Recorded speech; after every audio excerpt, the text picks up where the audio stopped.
What are the characteristics that successful caregivers have? They're resilient. They are interested in their own personal and professional development. They will go look for information. They'll invest in themselves. They will be proactive about what's going on. They don't stick their head in the sand and say, I don't want to see it, right? So it's been really interesting as becoming an entrepreneur, how strongly a entrepreneurial mindset and a successful caregiver's mindset are. They're very, very similar, and yet nobody ever even talks about that or even thinks about that. Welcome to the GenX Shift podcast, a show for Gen Xers who are navigating some pretty tough transitions and aren't sure how to move forward. I'm your host, Michele Walter, proud Gen Xer, former lawyer turned entrepreneur, huge Jason Momoa fan, and margarita snob. And I've navigated a lot of transitions in my life, from losing my mom suddenly to a heart attack to starting my own business. But I often did it all on my own because I was too stubborn to ask for help. Now I'm on a mission to give actionable strategies to other Gen Xers so that they can find the confidence, courage, and clarity they need to make a shift. So let's rock and roll. Hey Gen Xers, welcome to a really special episode this week where I sit down to have a conversation with Lizette Cloete. Lizette is the owner of a company called Think Different Dementia, and she is a dementia coach supporting caregivers of people with dementia. This conversation is for any of the caregivers out there who are navigating the journey of providing support for somebody with dementia. And I can only imagine for a lot of Gen Xers that if you have been put in the position of being a caregiver for someone with dementia, that there might be a tendency to rely on some of that good old-fashioned Gen X trait of, I'll figure it out on my own. I'll do this all on my own. Let me Google some solutions. Let me read a few books, maybe talk to a couple of people. But I'm guessing there are a lot of Gen Xers out there who haven't actually taken the step to find individualized professional support for you as a caregiver of someone with dementia. And that is what Lizette does. She has over 30 years of experience as an occupational therapist that she has transitioned into being a dementia coach for caregivers of those with dementia. In this conversation, we start out by, of course, talking about her childhood as a Gen Xer growing up in South Africa, the United States, and Brazil, just to name a few, and how this well-rounded experience of living in different countries, different cultures in her formative childhood years really helped her develop resilience. And that is such an important skill as someone who is leaning into that role of being a caregiver for someone with dementia. Lizette talks about her journey toward this dementia coaching role and business, and also about her own personal journey as being a caregiver for her parents who have dementia. As a dementia coach, we talk about how important it is for these caregivers to get the individualized professional support that you need as you go on this journey. Because as Lizette talks about, you want to get a deeper understanding of the stress that is created in that caregiver role. She talks about a stress test that she does with clients, as well as helping them envision what they want their life to look like on the other side of this dementia caregiving journey. We talk about some of the programs that she has to offer, including a group program, which sounds absolutely profound and brilliant. Because as a caregiver of someone with dementia, you don't want to feel like you're alone. And so to lean into the invitation to reach out to someone like Lizette, who can sit down with you, talk about the stress you're under, give you practical, individualized practices, strategies for learning how to talk dementia, as she explains to us what that means, learning how to navigate your way through the changes and challenges that you see in supporting someone with dementia. This is a really powerful conversation that I hope lands for a lot of people because, look, we're at that age now. when we're either caring for parents who might have dementia or even significant others who are experiencing things like early onset Alzheimer's. And by the way, Lizette talks about all the different kinds of dementia, which I wasn't aware of, as well as the subcategories of those different kinds. So it's a really informative, inspiring, empowering conversation. And you will see as one of the themes in this that Lizette really steps into her Christian faith to provide the support to others as well as herself. It's a conversation that I'm hoping plants some seeds for you to lean into more support. So without further ado, please sit back and enjoy this conversation and take it in small chunks if you need to. This might be one of those conversations that will take a little while for you to digest. So take it in as small of chunks as you need to. And let me bring you this amazing conversation with Lizette. Hey, Lizette, thank you so much for coming on the podcast. I'm really honored and excited to get to have this conversation with you because I think your work around supporting caregivers for people with dementia is really going to hit home for a lot of folks today. And so we're going to get into your background, your interesting childhood, and how you got into this work. But I want to kick it over to you just to say hi to folks first. Well, thank you so much for having me on your wonderful podcast, especially since I am exactly a Gen Xer. I think it's going to be so much fun going down a rabbit trail of, how you grew up and your background and how I got into doing what I'm doing. So thank you for having me here today. It's my pleasure. And I always like to share with folks how I know our guests, because I've realized in doing this that A, I know so many amazing people doing incredible work in the world. And B, there are so many what I call synchronicities in my life in terms of how I've met people. And you are one of those synchronicities because we met through our mutual Gen Xer, Will Hoffman, who has also been on the podcast. His episode is releasing before this one. And when I was talking with Will, he told me how he had you on his podcast, and he just gushed about the conversation that y'all had and how helpful and enlightening and just lovely you were. So I'm so grateful for the Gen X Nation community on LinkedIn, which you're a part of too, right? Mm-hmm. Yeah. Yes. It's connected us Gen Xers in so many amazing ways. And that's my hope with this podcast, with the Gen X Nation community on LinkedIn, and just to give a shout out to the Gen X Nation community that's now on the Mighty Networks platform. I'm going to put a link to that in the show notes as well. Yeah, if you haven't joined that, I highly recommend it.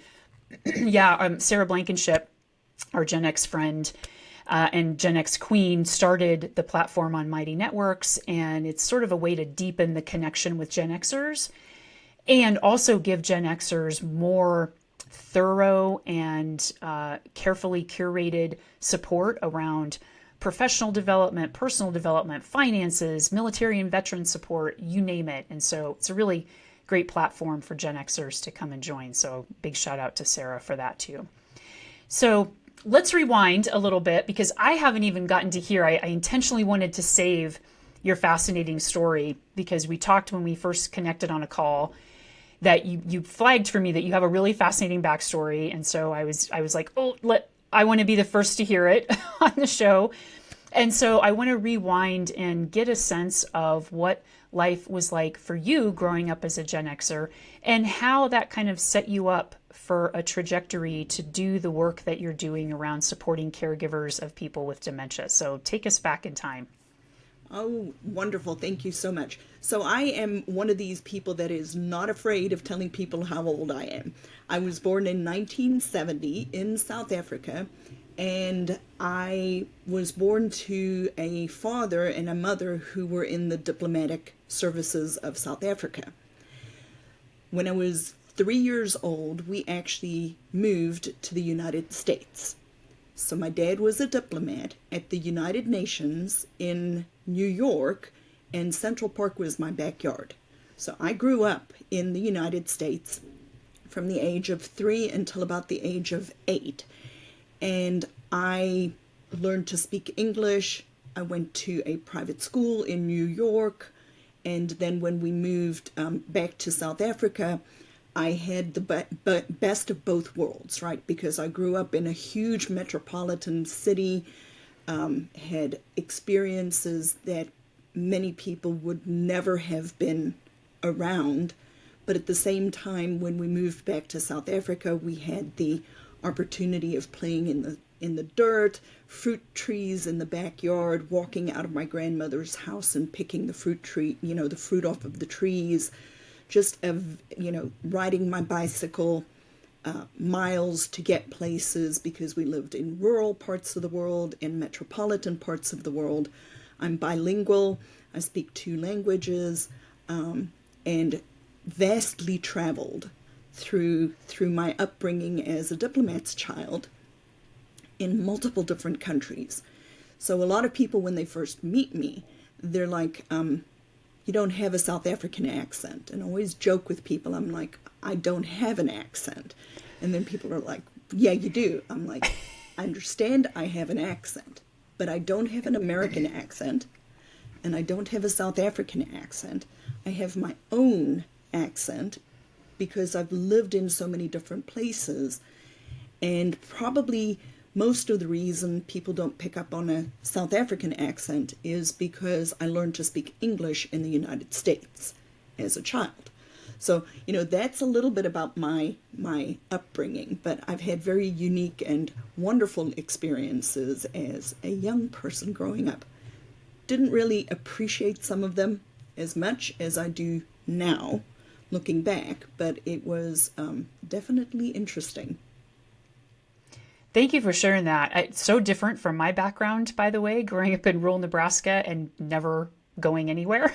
So I want to follow up with a couple of questions on that. First of all, what's the other language that you speak? We speak Afrikaans at home. Mm-hmm. Okay. So my husband and I, when I leave here and I go talk to him, I'm not speaking English. When I speak to my parents, I don't speak English. When we have South African friends, we speak Afrikaans at home. So did your parents or one of them grow up in South Africa? Because you mentioned your grandma. Was she in South Africa too? Yeah, both my parents grew up in South Africa. We were born and raised. The first white South Africans went to South Africa from Holland and the Netherlands in 1652. So similar story as colonizing the United States. White Europeans colonized South Africa. Yep. So Afrikaans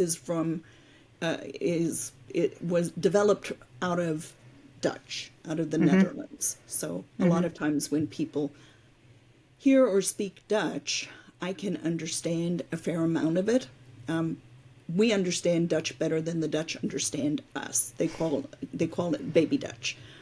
So it's just very interesting. So European background, European history of South Africa. Mm-hmm. Yeah, and what was it like growing up?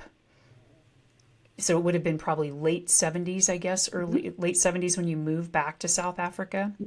And then how long were you there in South Africa when you moved back? So that's a little bit of a trick question because we moved back when I was 8 years old. And then my dad had another posting in a country that is no longer in existence. In South Africa at that time, they were working on trying to create homelands for different ethnic groups, right? Different tribes. And so we actually lived in a country at that point in time from, I want to say 1980 to 1983 or so, in a country called Bophuthatswana, which is not in existence anymore. The city we lived in is called Mabatu. Its other name was Mafeking or Mafikeng, depending on if you were English speaking or if you came from a tribal history. And we lived there for about 3 years, and then my dad was transferred to Sweden. And when he was transferred to Sweden, my sister and I went to boarding school in South Africa. So I lived in South Africa on and off, back and forth between Sweden and South Africa and Brazil, which was another posting he had. And so I just, had a very eclectic growing up. And then my husband and I emigrated to the United States in 1993, 3 weeks after we got married.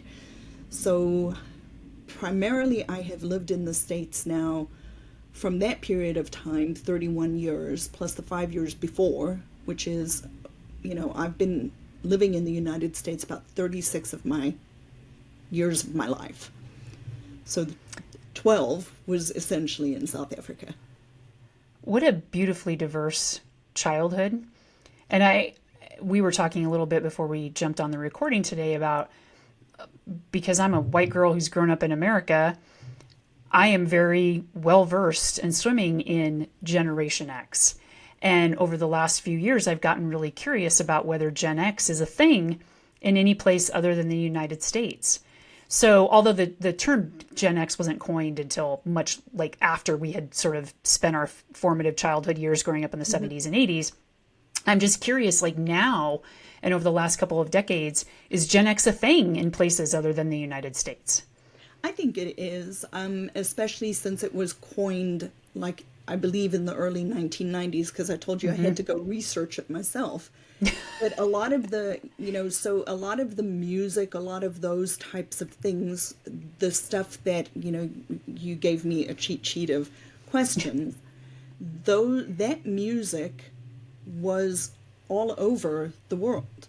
I remember being, it was a great time to be a young adult when my dad lived in Brazil, when my parents lived in Brazil, because, we had MTV, we listened to, all of the same types of music. I was in my 19, 20, 21 years old, so it was a phenomenal time to be out in the world. And yes, the same music, the same, lots of the same food, lots of the same cultural influences were all over the country. I remember, as I was looking up some songs, I remember being 12, 13 years old singing those songs in South Africa. So it is, Gen X is global. It's probably more prevalent than what people think. I mean, just like the baby boomers, they live all over the world. Yeah. I mean, our like, on one hand, it's a label, right? And it's a label that was invented by white folks. I mean, David Copeland invented it, mentioned it in his book about Gen X, and Billy Idol had his band Generation X. And so it was kind of taken from both of those. And of course, it's just a label, and people of these age groups obviously are all over the world. And I am really fascinated, especially now in doing this work, about what we have now done as a generation with that label of Gen X, and ways in which it supports us and doesn't support us, because there are some, just making generalizations, which I'm hesitant to do oftentimes.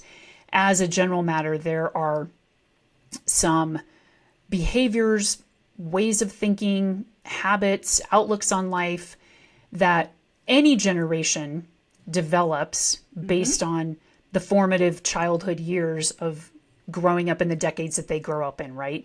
And we can see some changes in that from one generation to the next, how those habits, those mindsets start to shift. And so I say all of that because, yes, Generation X is global. And I imagine that there are cultural differences, not only in the United States in terms of cultures living here, but obviously cultures across the globe in those same time frames. And so give me a little color on what it was like growing up for a lot of your childhood in South Africa at that time.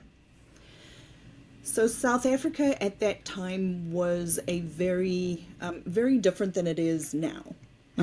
We're talking pre-1995 when the government changed a lot. And this is not a political conversation at all. It's just I was a white girl growing up in South Africa under the apartheid era. That is just a fact. I can't undo that. I'm not in support of the concept of apartheid, but at the same time, I understand some of the reasons behind how it formed and what it did. But because I grew up as a white girl living in South Africa, after living in the United States, there, when we moved back, it was very much still in the apartheid era. Mm-hmm. So there are stories of my sister and I who would ask questions like, why does that fountain say whites only? Those kinds of things, because we didn't grow up in that way. So we had a very different view or mindset on the country. But at the same time, it was very safe for us living in South Africa. We had, just a lot of opportunity that other people might not have had. And it was, we could walk to and from school a couple of miles, not be afraid of being assaulted or raped or, any of those kinds of things. So it was a very idyllic way to grow up. No barbed wires on the houses, no, just everybody left their houses open. It was I grew up in a very safe environment in those years from 1978 until I left and we moved to the United States. Mm-hmm. Yeah, very different experience than what a white child growing up in that time period would have experienced in the United States. I mean, setting aside, of course, that there are white people who grow up in unsafe parts of this country too. Just again, as a general matter, it was a very different climate and political situation in South Africa at that time, and also gave you kind of a different, or I don't know if difference is quite the right word, but blends into racism in between the countries. And so I'm curious too, just having been in so many countries over your childhood, how do you think that those different experiences, the different interactions with people of other cultures and languages and different belief systems, how has that influenced you in terms of how you grew up as an adult now and the work that you are doing in the world? Sure. I think it's very interesting, and I'm really appreciative of the fact that you are talking about the formative years, because there's a book, I don't know if you've ever read it or heard of it, it's called The Third Culture Kids. And if you haven't heard of it or if you haven't read it, it is a really interesting book to read. You did not grow up as a third culture kid. You grew up, from what I understood, in just one place your entire life. A third culture child is a person who grows up in multiple different places in the world. The first culture is the culture of the country that they are born into. The second culture is their household culture. And the third culture is the one that they develop on their own from all of the cultural influences between the age of 0 to 18. So who are typically third culture kids? Diplomats' kids, missionary children, military brats, people who have grown up in multiple different places with multiple different cultural influences. And so they develop their own culture, because your culture develops from the age of 0 to 18. And so I have cultural influences from Sweden, South Africa, Brazil, and the United States. And my sister and I are the only two people who actually have the same culture, because we grew up in the same household with the same cultural influences, and we developed a different culture. How that plays out for people when they are an adult is that those people have unique ways of dealing with problems and seeing the world. We see the world entirely different than most other people, because we have had so many different influences on how you grow up. And I think how that played out in my life, and it's been decades since I've actually read the book, but what I remember from the book is that people have different ways that it it presents in their life. And the way it came out in mine was I became a chameleon. Like I can adapt to whatever situation I'm in because I've been in so many different situations. For example, you can put me in a very, think socially extremely high situation with very powerful people, and I know how to act and I know what to do, and it doesn't scare me. I can walk into that situation and be fine. Speak to those people in the way that they are used to being spoken to. But at the same time, I can walk into one of the most difficult, socioeconomically challenging situations that I see some of my patients live in and adapt to it and not feel uncomfortable. Because I've been around all of these different things all the time that I can flip-flop back and forth, and it doesn't influence me or impact me at all, and I don't feel uncomfortable in either parts of those two worlds. And so you become a chameleon, and how that's played out in what I'm doing in my vision and what I want to do is I want to be able to serve all people that are struggling to help somebody living with dementia. All the way from the Bruce Willises in the world, and if I could get my foot in the door, I would, all the way down to the people living in a hut in South Africa or in the middle of Uganda, which is why the program I'm building is entirely accessible on a cell phone, because guess what? When my husband was in Uganda a couple years back, he had better cell service than I do in South Carolina. And everybody has a cell phone. And so by being able to see both of these extremes and understanding that all of these people are struggling with the same thing, they're just struggling in different ways, being able to serve all the way from just having access with a cell phone and know the lady, your grandmother, your mother is not crazy. I promise you there's something going on in the middle of Africa, to the Bruce Willises in the world who have everything they need and lack for nothing. When I hear you share your story, what was coming through for me, and I want to throw this out and see if it feels true for you, because I know that you are someone who is very rooted in your Christian faith. Your husband is a pastor, is that right? Yes. And so what was coming through as I listened to you talk about the adaptability, the chameleon-like characteristics, the resilience that you developed by living in all of these different countries, it seems so clear to me that God put you on that path. And I don't know if that feels true for you. So tell me how your faith factors into how you look back at the experience you had growing up and now the work that you're doing. I think that is probably the biggest blessing to me that you asked me this question, because my faith informs everything that I do. From 1982 until 87, I was in boarding school. Boarding school was one of the hardest periods in my life.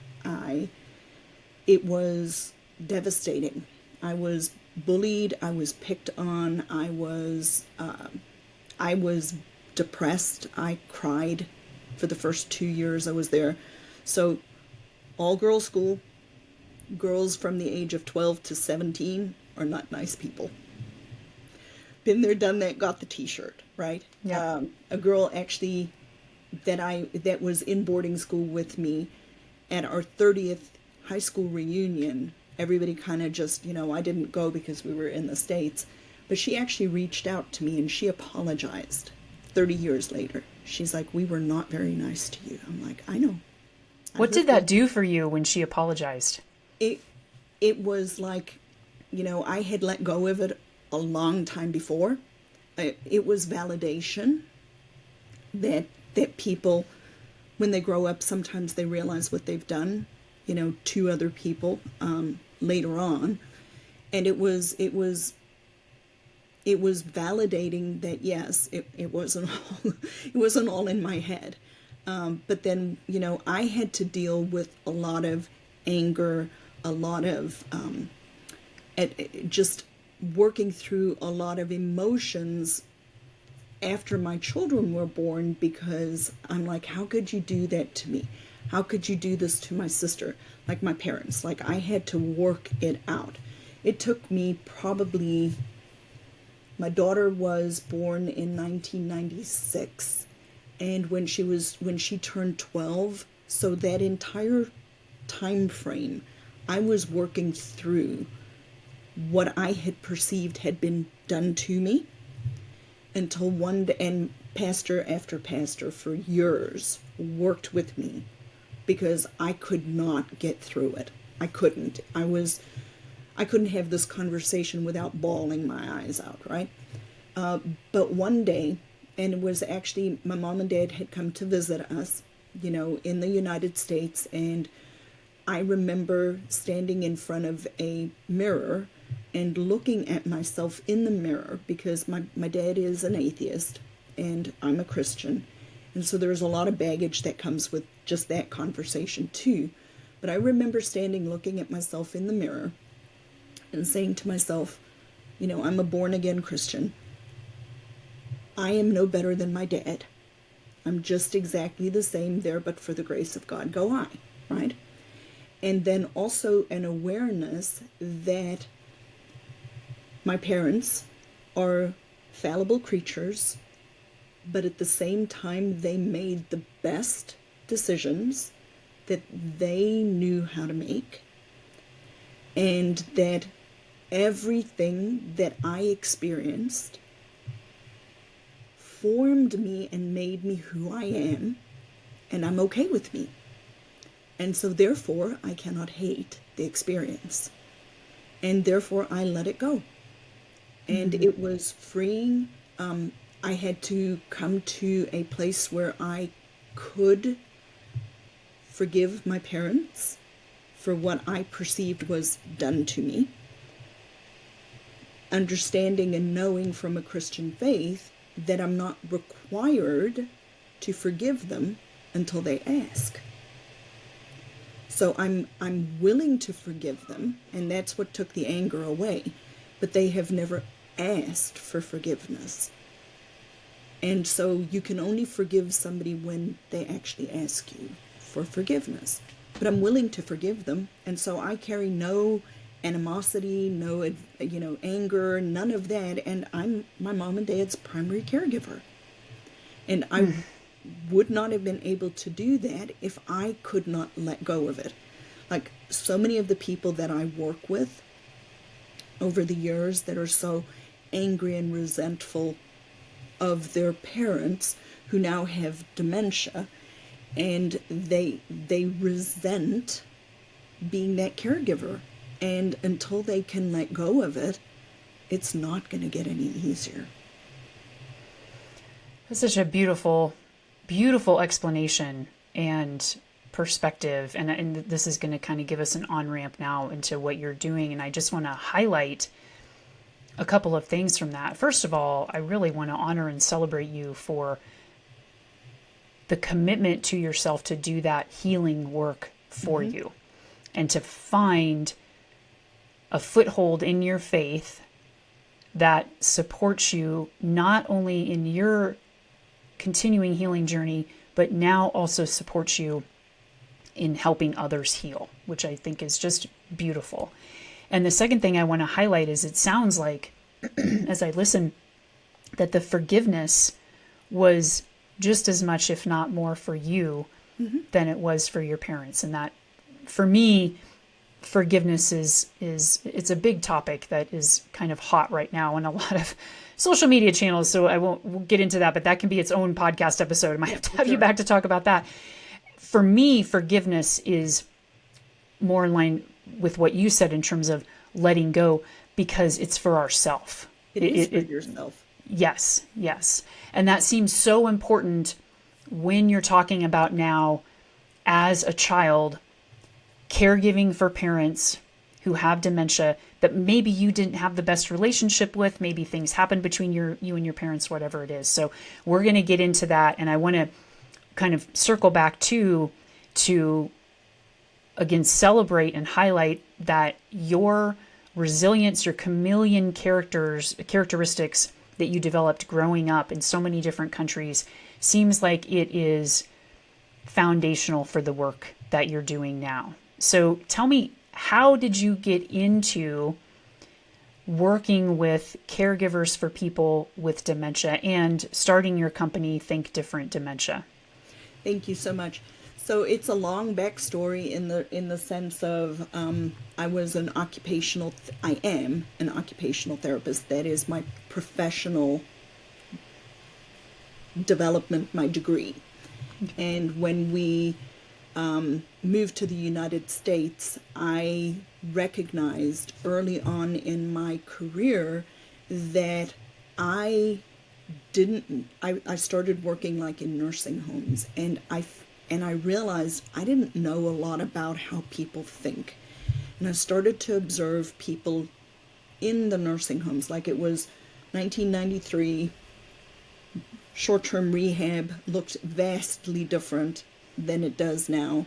Rehab was primarily still in nursing homes. You could see people as long as you wanted. But when people were admitted to a nursing home, one of the factors that I started to notice was that people who stayed in a nursing home oftentimes did not stay there primarily because they required physical assistance. I always used to think it was.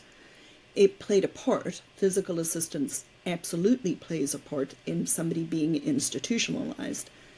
But the bigger problem was people were staying in the nursing home because they couldn't think. So we'll use this as an example. Christopher Reeves, after he became a quadriplegic when he fell off of the horse in Charlottesville, Virginia, early 1990s, late 1990s, when he became a quadriplegic, he could live alone. He required physical assistance, but he could problem solve for himself. So people who are spinal cord injuries can live at home because they don't need 24-hour supervision. They need somebody to come in and help them with the physical components, but for the rest of the time they can think for themselves. Now take somebody who has no physical impairment, but is processing information the same way a 2 or a 3-year-old can. They cannot live alone, even though they physically can take care of themselves. And so that whole realization started me down this track of learning about thinking processes, and just, I don't know, maybe just from a natural affinity or giftedness, I gravitated towards people who have dementia. I love working with them. They are they make me happy to be able to help them as well as the people who are helping them. And so that started, when I look back, that whole thing was kind of always like the undercurrent, the background behind it. But then later on, many, many years later, one day you just wake up and it's like, oh my goodness, I actually know a lot about this one thing. Don't ask me about a total shoulder anymore. I'd have to go pull out a book, go look at where the muscles are, because I don't care, right? But related to thinking and thinking processes. And then I was working asinine hours, decided in that process, well, why don't you start a business instead of working for somebody else? Just, work for yourself. So my 60-hour work weeks turned into 80-hour work weeks because I'm now trying to do both things.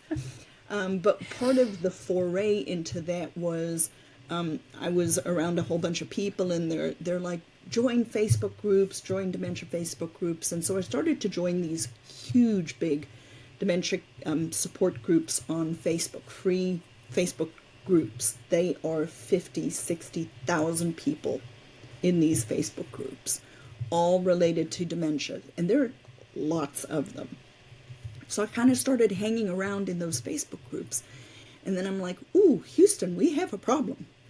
And the problem that I started to identify there is that people who were in these Facebook groups felt anonymous. And so they did this, what I call the verbal vomit. They just went blah, right? So you're frustrated because you're a primary caregiver. You don't have the tools to do the stuff that you need to do. You go into these Facebook groups and now you feel anonymous. So a lot of what comes out there is just the negative, just the verbal vomit, just the oh woe is me and doom and gloom related to dementia and dementia caregiving. Very little positive, interactions or feedback or narrative is out in the community related to dementia. So that was the first aha moment. The second aha moment was a lot of people were giving advice out of their limited, I'm helping my mom, or I've helped my mom and my grandmother perspective, and from books and information that they've gathered and garnered, but they really haven't seen hundreds or thousands of people living with dementia. And so that made me decide to call my company Think Different Dementia, because I want people to think differently about dementia caregiving. I feel that it's not a feeling. The reality is that the medical model, the big narrative out there, all you ever hear is how terrible it is. Well, as a Christian, I hate to break it to people, death sucks, right? We're all going to die. Dementia is really no different than somebody who you love passing away from terminal cancer, right? Death is separation. It sucks. It's going to suck. But we have this narrative out in the world that this is the worst type of death that you can have. And it's not. It's like any death, it's a loss. And loss is always going to be terrible. So part of my platform, part of what I'm working on doing is just changing the narrative about dementia and dementia caregiving from this terribly negative perspective to reframing people's brain and mindset about the process to use their mind. You talked about resilience. What are the characteristics that successful caregivers have? They're resilient. They are interested in their own personal and professional development. They will go look for information. They'll invest in themselves. They will be proactive about what's going on. They don't stick their head in the sand and say, I don't want to see it, right? So it's been really interesting as becoming an entrepreneur, how strongly a entrepreneurial mindset and a successful caregiver's mindset are. They're very, very similar, and yet nobody ever even talks about that or even thinks about that. So it's like being able to totally just take this whole process and try to package it in a different way, and showing people that it's going to be challenging, but it can be easier. And the way you make it easier is by learning and following a process and a framework that's going to help you through this journey, because it is a marathon. It's not a sprint. There are several threads I want to pull at there in what you said. And the first one is, I deeply appreciate you trying to change the mindset, the narrative, the messaging that we get around dementia. And I'm curious, as somebody who hasn't dealt with anybody in my family having dementia, I feel blessed in that respect. What would feel, I imagine, true for me in a situation where if somebody I knew, my dad, for example, got dementia, is that, yes, you're so right that death is death. Dying by any disease is excruciating and painful and can have its blessings in it too, which we'll talk about.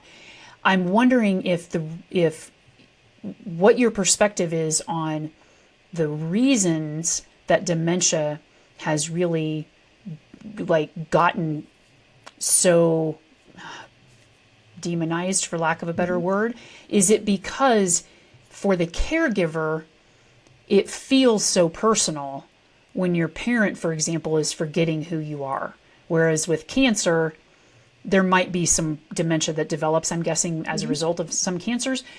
But the cancer isn't taking your parent away from you mentally. Is that making sense? Is that something yeah, okay. Can you say a little bit more about that? I think the reason dementia has the impact it has on people is because it has this tremendous sense of incremental loss over an extended period of time. And, there's loss of the person living with dementia, their autonomy, their independence. It's a series of taking things away or things being taken away, but the way I always explain it to people is there's a great framework. It's called retrogenesis, which, since we're on a podcast about Gen Xers, retro back to Genesis, the future. So retrogenesis is just a framework or a theory that talks about people when they start to have cognitive loss will move back through pretty much the developmental phases. So most of us have been around babies and most of us have seen children develop. The way we develop from a physical perspective, rolling, sitting, eating, walking, running, going to the bathroom, doing all of these things all the way to you're an adult and you're doing your thing. When a person living with dementia is changing, they pretty much go back a lot through those phases. And so it is a sense of loss. A person living with cancer, the end stages of a cancer journey, if somebody's really dying from cancer, look very similar. All of those things, but it's just faster. So dementia is a lot longer. So it's much longer in trying to say goodbye. But what I encourage people to try to do is to look at what they still have. So they can, what happens is we start to only look at what we've lost. We don't look at what a person still has remaining. And so when you reframe it to look at what they still have, not what they have lost, it is easier for you to be able to still find the joy, to still find the connections, to still find the ability to be able to do the things that they can, as opposed to what they have lost. That concept of retrogenesis is so helpful. I'd never heard that before. And I want to sort of back up just a little bit to get us all on the same page in terms of what dementia is and what types of dementia there are. So can you give us some clarity around that to start off? Yes, for sure. So when I just recently did a presentation, and this was how I explained it to the senior citizens. I want people to think about dementia, the word dementia, as the category of a car, right? We have cars. There are hundreds of cars on the road. But a car is just a car. It's a thing that gets you from point A to point B. The word dementia is the category car. So we have a car. Underneath that category of cars, we have Hondas, we have Nissans, we have Mercedes-Benz, we have Lexus, we have all these different types of cars. So the types of cars are like the types of dementia. And of those types of cars, there are actually 19 types, primary types of dementia. Okay? So say Alzheimer's is a Honda. Okay, so we have a car, and then we have a Honda. And say frontotemporal dementia is a Ford. Each one of those, there are 19 primary types. And then underneath those cars, underneath the Honda, which is our Alzheimer's, we have a Honda Civic, we have a Honda Prelude, Prelude, Accord. whatever, all these different types, right, of Hondas, but they're all a Honda, they're all Alzheimer's. Underneath the frontotemporal dementia, which I forgot what kind of car, a Ford. Ford. We have a Ford Focus, we have a Ford Explorer, we have all these different types. So if people think about dementia, the word dementia just is the category. And then we have all these 19 primary types, and actually underneath that there are over 100 subtypes of dementia. I had no idea. Yeah. That blows my mind. What, if you know, I'm curious because you mentioned Bruce Willis, what is your understanding of the type of dementia that he has? It's really interesting you ask that, because the day they announced he had aphasia, which was more than a year before they actually said what type of dementia he has, I said he has primary progressive aphasia, and that is a type of frontotemporal dementia. About a year after they first said he has aphasia, they actually said he was diagnosed with primary progressive aphasia. And primary progressive aphasia is underneath the frontotemporal dementias. So I have not. So a type of Ford, like, yeah. Correct. Yeah. Yeah. I've not worked with him, but Right. just Right. what I've read and what I've seen, he has been diagnosed with frontotemporal dementia. And Yeah. there's another lady recently who was diagnosed with a frontotemporal dementia. I think it was Wendy Williams.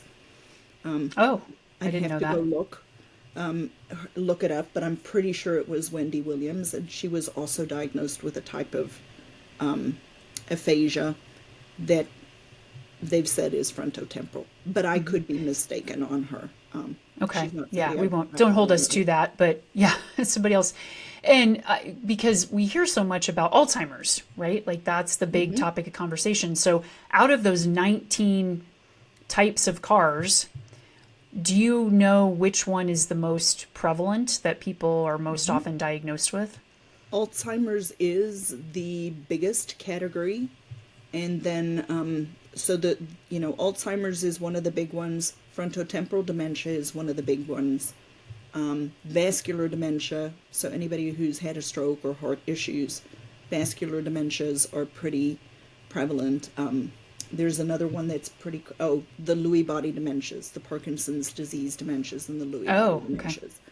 So Robin Williams, who was also one of our iconic Gen Xers, he was diagnosed after he passed away. They said, he committed suicide, and then they did an autopsy. He actually was diagnosed after he died with Lewy body dementia. I didn't know that. Okay. Yeah. Oh, that one hits hard just thinking about that. Yeah. Hey, Michele here. The other day I was thinking back to when I played softball in elementary school, and I had the best coach who was also my mom. I had never played softball before I started. And my coach, my mom, showed me the ropes. She taught me how to switch hit, how to field a ground ball, how to play first base. I had to learn all of that from my coach because she'd been there before. I hadn't. The same holds true for finding a coach to help us through all of these critical life transitions that us Gen Xers are facing right now. This is why I developed my Gen X Shift one-on-one coaching program. This is the program that's going to show you the ropes because you've never faced these transitions before. It's like you're going back and you've never hit a ball before.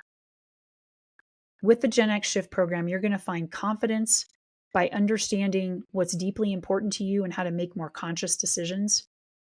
You'll find courage to face the obstacles and fears that are on the path ahead through this transition. And you're going to walk away with clarity about the next steps to take to move you forward. Look, you've never faced these transitions before. This is all new to us. And so to help you in figuring it out, let's get you a good coach.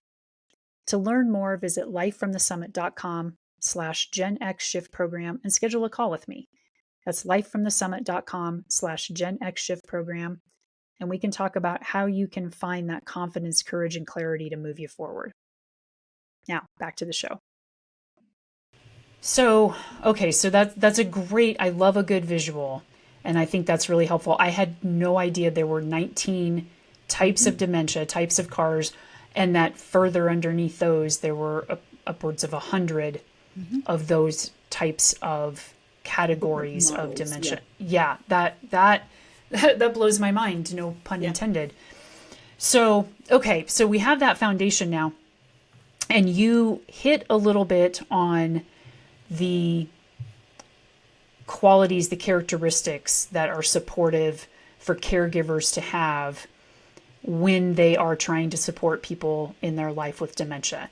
So, and you compared them to having an entrepreneurial mindset. And I remember some of them were resilience, willingness to kind of dive in and learn. So can you hit those characteristics again and tell me how you help caregivers to develop those habits, those behaviors and characteristics?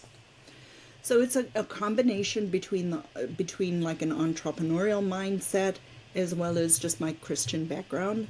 I always start with the caregiver when I start working with people, because it's like the old analogy. If you're on an airplane that's going down and the oxygen masks come out, you are told to put the oxygen mask on yourself and not the person that you're flying with, because no pun intended, but that is dead, right? So if you put it on the kid first and you pass out, then they can't help you and you're dead. But related to caregiving, what happens frequently, and this is another analogy that we use a lot, is that especially related to dementia caregiving, when a person finds out that somebody they love has dementia, typically it happens in one of two ways. It's the slow and insidious, changes slowly over time, and you adapt and you adapt and you adapt and you adapt because humans are made to adapt. Or it's the something happened and you're in the hospital and boom, you get into the crisis. And what frequently happens with caregivers is because they're coping, if they're in that first bucket and they're coping and they're adjusting and they're coping and they're adjusting, they're not aware that they're actually in hot water and that the water's slowly warming up, and then by the time they burn out, it's like too late, right? Because they didn't realize that they're on this journey. They're just adapting. One of my big pet peeves right now is a lot of doctors do not want to diagnose somebody living with dementia. And to me, it's terrible hearing that somebody you love has dementia, but to me it's even worse when you don't get a diagnosis. And the reason it's worse is you can't even Google what you don't know. Right. So, why are some doctors not wanting to make that diagnosis? Because there's nothing we can do for it. And people don't want to hear, right? So a lot of times, like I'll ask people, I'm like, do you have a diagnosis? No. And then I'll start to talk to them and I'm like, I can hear based off of what they're saying that this person is definitely having changes with their thinking. And what I want people who are listening to this to realize and understand is changes in your thinking process is not normal aging. Say that again. Changes in your thinking processes, not remembering something, is not normal. That is not normal aging.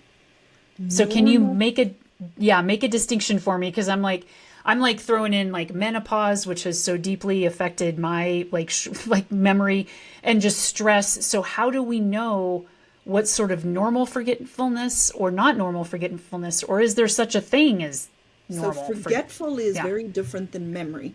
Okay. They're Okay. two totally different things. Being forgetful is normal. We are all forgetful. What does forgetful look like? Forgetful looks like I put my keys in a drawer and I forgot I put them in the drawer. I just forgot, and then I'm stopping and I'm like, where did I put my keys? Oh, I came in from outside. The keys were in my left hand. I normally put it in my purse, but didn't put it in my purse today. I walked to the kitchen. Oh, yes, I got the cup of coffee. Oh, yeah, I put it in the drawer, right? Being able to backtrack. That's being forgetful. We are all forgetful, right? Okay. The difference is memory deficits is not remembering, not having made that memory so that you can't go back and find it. So a Ah, good okay. example, our brain is like a filing cabinet. And this is a great, quick, down and dirty example. We get information, we open the filing cabinet, we put it in the file, we close the drawer. It's stored. Okay? Later on, I have to go get that file. I open the filing cabinet and I process through, oh, it's in that file, I take it out. It's called coding and retrieving. Our brain does that all the time. Think about a computer. When you press save, right? Save on the computer. We've coded and we've put it in there. How do I find it again? I have to retrieve it. I have to remember, I have to know that I put it in that file, in that filing cabinet, and pull it out.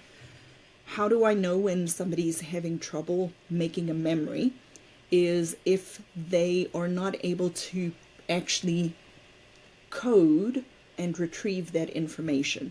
So the example where I am not able to backtrack, I didn't code the information into my brain, so I can't find it again.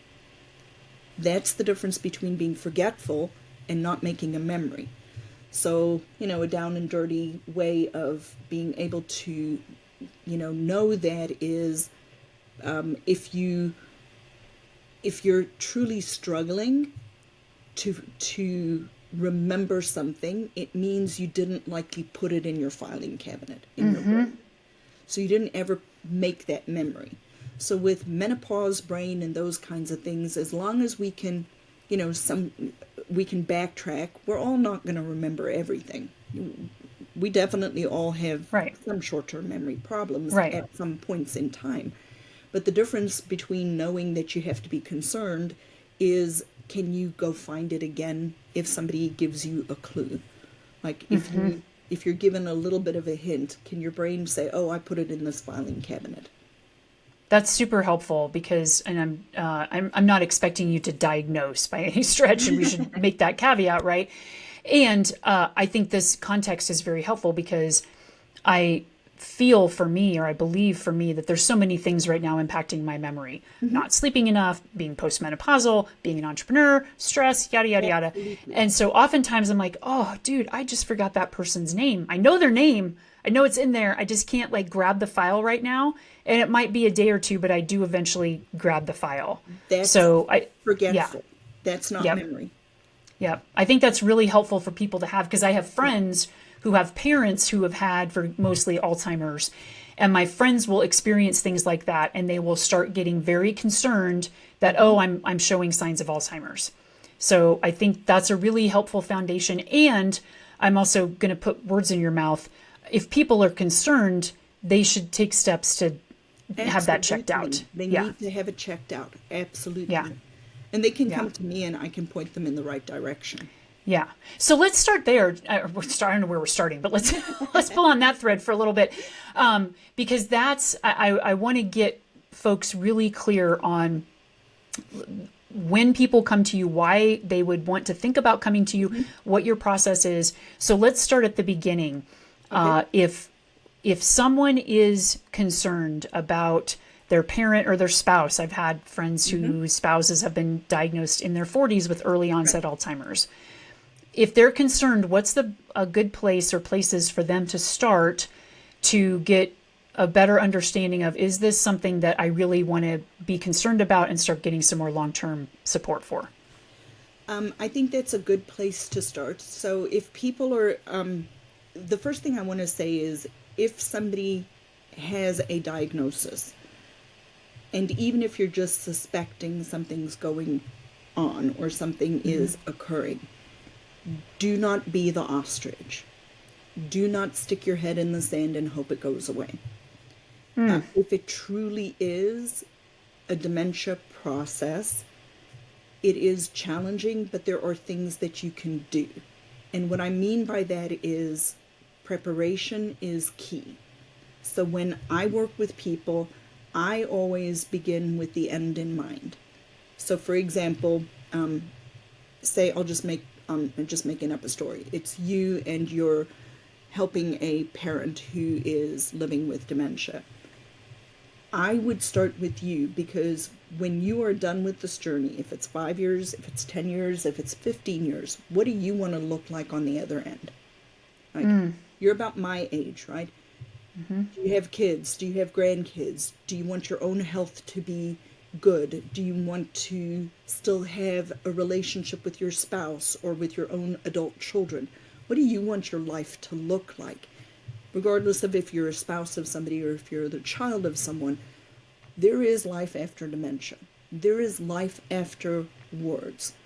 But we don't start there. We always start with the person who is living with dementia. And rightfully so, we've got to take care of them. I'm not minimizing that at all. But the reality is the caregiver has a life after this process. But we don't start with the caregiver. We start with the person.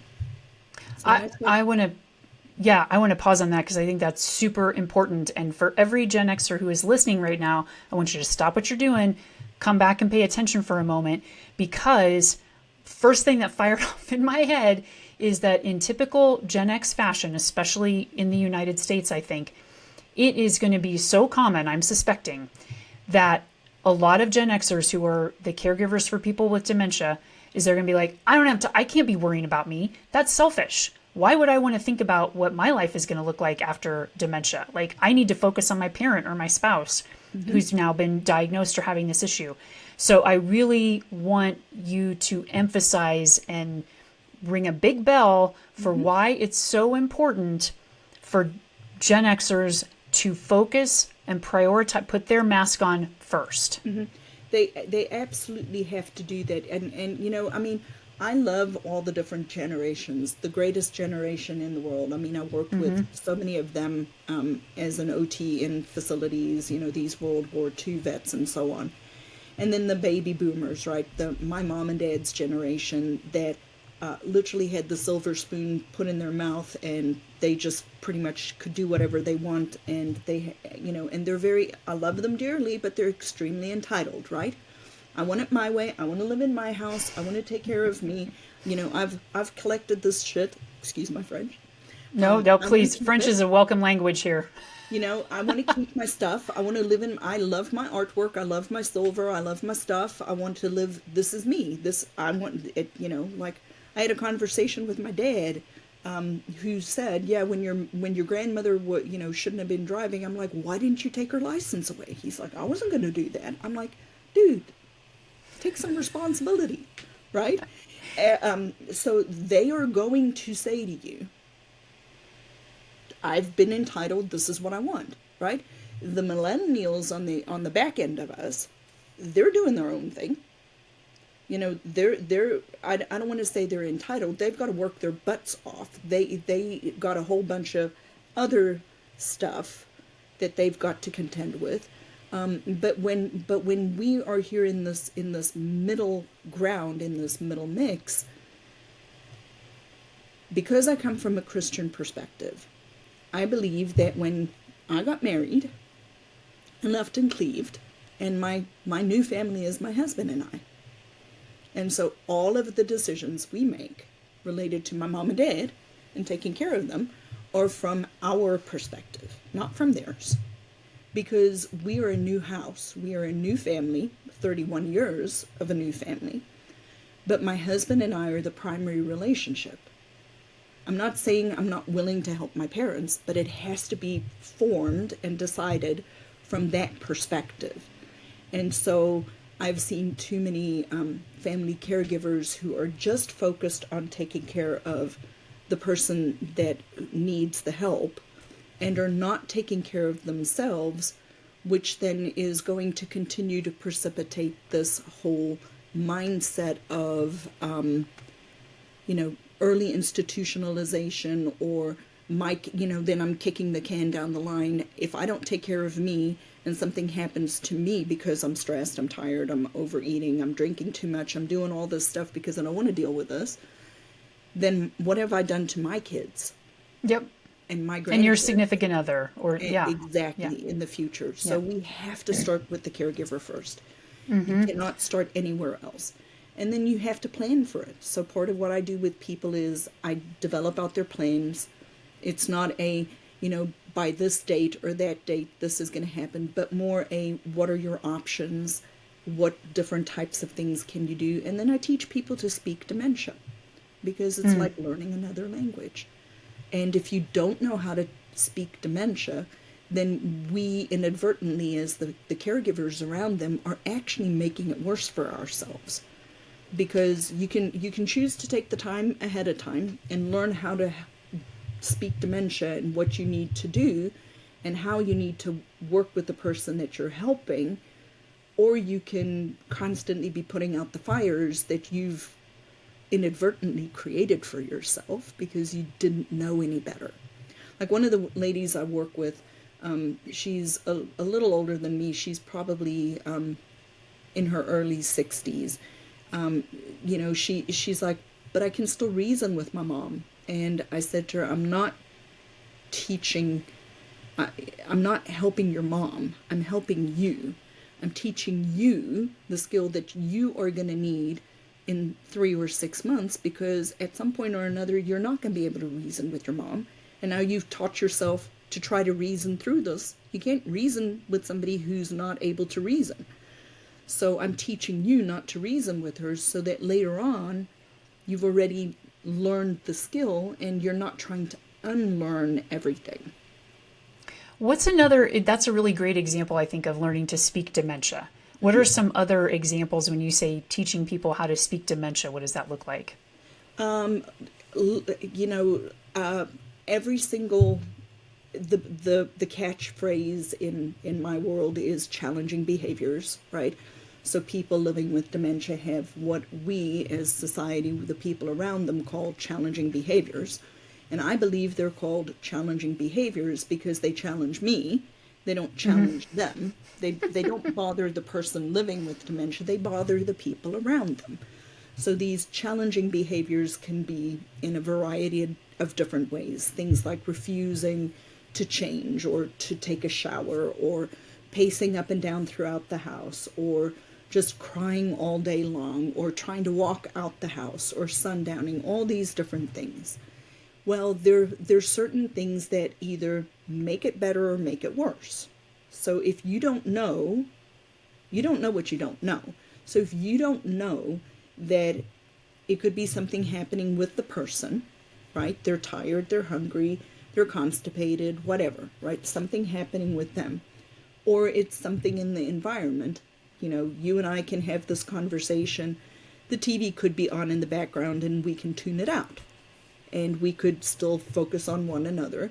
But say this person is living in an environment and it's extremely noisy and overstimulating, and the TV's on and all of, kids are running around, etc. And all of a sudden they go whoosh, right? So something going on with the person, or something going on in the environment, or the person is absolutely bored out of their skull, or they're overstimulated because we're not engaging them in activities. We're created to do. But what happens with people living with dementia is they lose the ability to initiate it on their own, and then people think that they don't want to do things anymore. It's not that they don't want to, it's just they cannot do it without somebody helping them. So They stop painting, or they stop reading, or they stop doing all these things that they've always done, and we're not engaging them. Or, like you said, you're stressed, I'm anxious, or I'm pacing up and down, and so now my mom's pacing up and down because she's feeding off of me. All of those things are factors that could be impacting what the person is demonstrating, these challenging behaviors.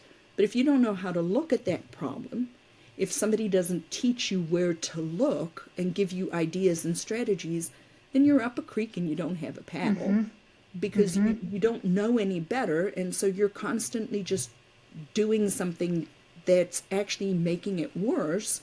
Whereas if you just take the time and actually learn how to speak dementia, we can mitigate a lot of those things and make your life so much easier. But we don't do that. That seems so common sense. And what was lighting up for me as you were talking about that and coming back to the concept of retrogenesis is that, and I'm not a parent, so I'm speaking a little bit out of turn, but just from what I've observed from my friends who've had kids and having been involved in being the good auntie, that when people have a baby, most of my friends anyway, do a lot of research. They go to the parenting classes, they watch a lot of videos, they read a lot of books. They try to speak baby. They try to understand, well, my baby's this kind of cry means they're hungry. This kind of cry means they need their diaper changed. Yep. And so it just like a light bulb went off for me that I imagine a lot of people, and again, I'm generalizing here, but a lot of people don't take that same mentality into dementia. Nope. And yeah, so. But thank you for that analogy. I'm going to steal that one from you. Please do, because it just like went off like a light bulb. Yeah. And then, I think it might, go ahead. With the whole story about children, right? What happens when somebody has a baby? Everybody comes running around them. You get meals delivered. You get people coming and helping you do the laundry. You have somebody coming and mowing the lawn. You have friends coming and offering to babysit so that you can go on a date with your husband. What happens when you have dementia? Everybody leaves. Yep. It's too uncomfortable. Yeah. Yep. Yeah. And so, that's that's infuriating. I hear that, and that upsets me to hear that, and because that is something that is a cultural shift. Yeah. That needs to be addressed. It has to happen. Mm-hmm. Yeah.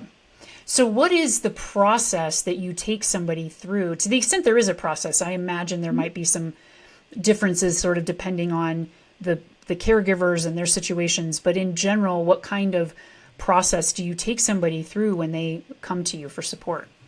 So the very first thing I do with every single caregiver that comes to me is I do a stress assessment. And it's really interesting. I have a free workshop that I do once a month for people to just kind of get to know me. And I have a podcast that people can listen to so they can kind of get to know me. But if they actually come and they want to work with me, we do a stress assessment. There are stress assessments specifically designed for caregivers. And when I do my workshop, I'll ask people, does your doctor ask you whether or not you're stressed as a family caregiver? Most people will say yes.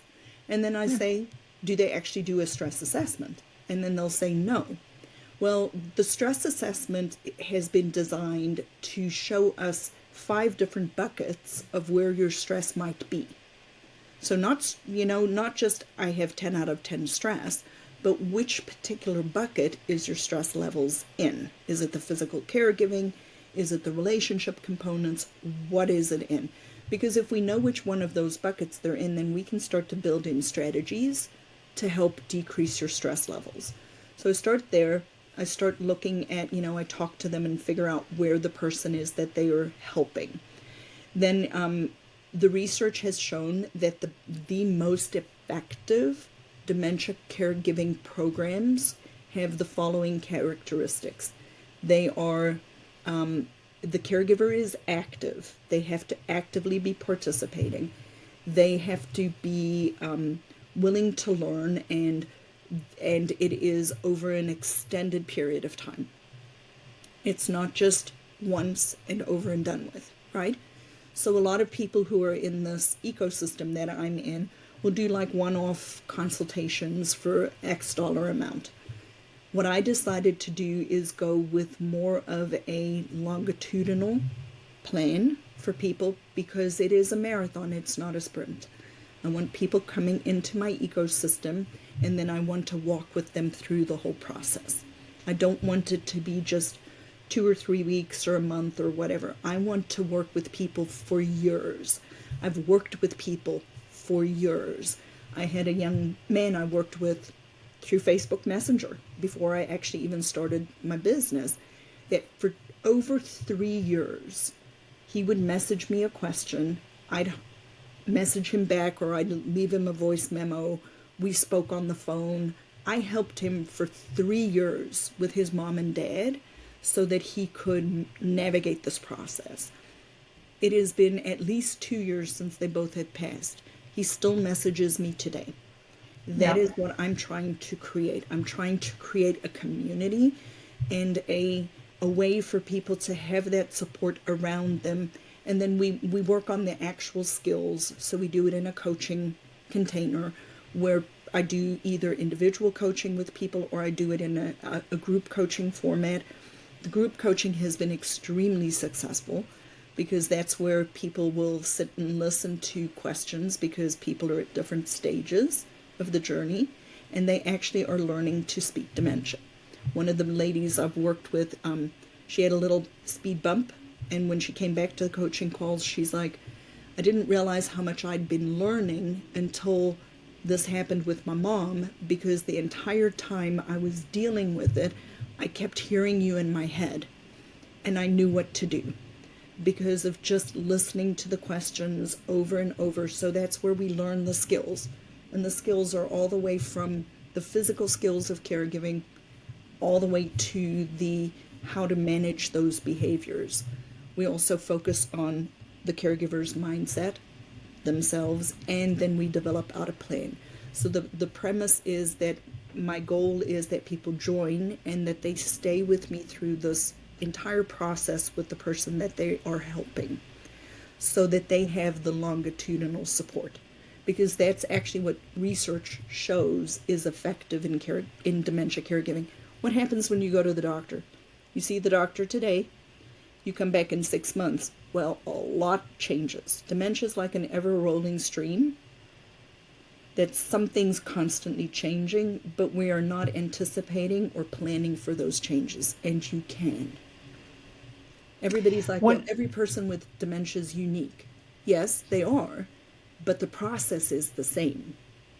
You know, it's like, yes, every single person who develops, we all look different, we all smell different, we all sound different, we all have different cultural backgrounds, we all have all of these different things, but we're still human, and we all pretty much go through the same developmental process to become an adult. But we're not planning for the changes that are inevitably going to happen if the person lives long enough. So my request to people is to be proactive about it and actually start to, you know, if it's not me, find someone else, but don't stick your head in the sand and just hope it goes away. Yeah. A couple of things with that. Coming back to the baby example, people don't try to hack or come up with a quick fix for how to raise their kid, right? They recognize they're in it for the long term. Yep. They're going to need continuity of support. They're going to need to develop specific skill sets to be a parent. They're going to need to learn how to speak, the language of their child as the child changes through different phases of their life. And then again, what I'm seeing and hearing from you is that people don't take that same framework into dealing with dementia.